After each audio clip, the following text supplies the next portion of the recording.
Good evening. Molly Campbell's story is not uncommon.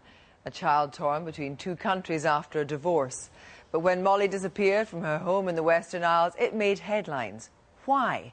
Did the fact that her father was a Pakistani Muslim lead people to a series of assumptions, in fact prejudices? Liz McKean looks at how the tale unfolded.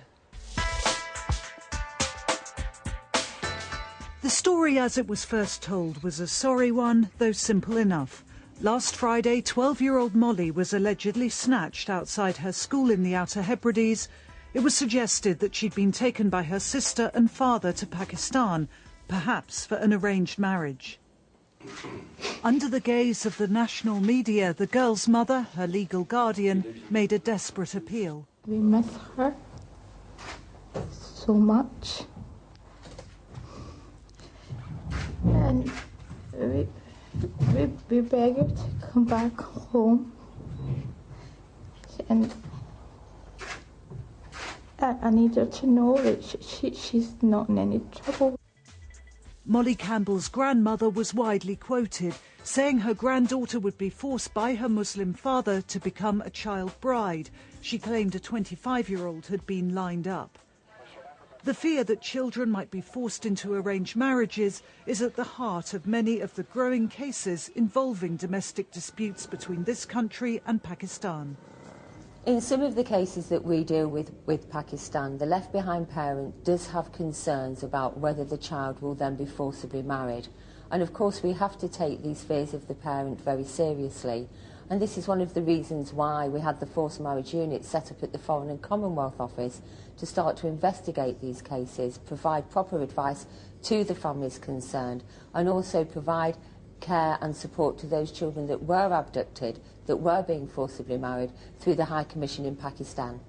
As the search for Molly Campbell continued, a Glasgow MP said he would use a visit to Pakistan to try to find her. I have agreed with Louise Campbell that I'd be happy to mediate in this difficult dispute, and she is happy for me to mediate between herself and Sajjad and her children in Lahore, and hopefully we'll be able to find the mechanism and solution which will be acceptable to all the family members.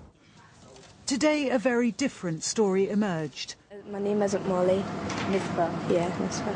Molly, or Misbah as she now calls herself, claimed that in fact she'd left Scotland of her own free will, preferring to live in Pakistan with her father and older siblings. I knew that my mum would miss me, but it was like I missed my family in it, so it was hard to not see my family, either to live with my mum or either to live with my dad and my family. So I just thought that if I live with my dad, I can still see my mum. Her father is planning to fight for custody, but insists his daughter is a free agent. It's her choice. If she wants to go back, Mr. Sarwar can take her back now. She's free to go wherever she wants to go. One family's private struggle is being played out on a very public stage, and some are questioning the motives behind the huge media interest in the story. It's almost like the media create a stereotype, and any scenario that fits that stereotype, well, then it must be true. And it seems how it's run, this story's run like that. Girl goes over abroad, she must be getting married, she's kidnapped, evil Muslim must be doing something to poor, innocent, English girl. And that's typical of how the media react to any Muslim story. They put it into their paradigms and their set story and run with it. As far as the police are concerned, this case has nothing to do with religion. It's an all too common custody dispute involving parents from different countries. They say their investigation into a possible abduction is complete. The Scottish prosecutor will now decide whether to bring charges against Molly's father. I was told tonight that for the police anyway, this is an open and shut case. For those involved, it is of course far more complex than that. A family divided not just by breakup, but by culture.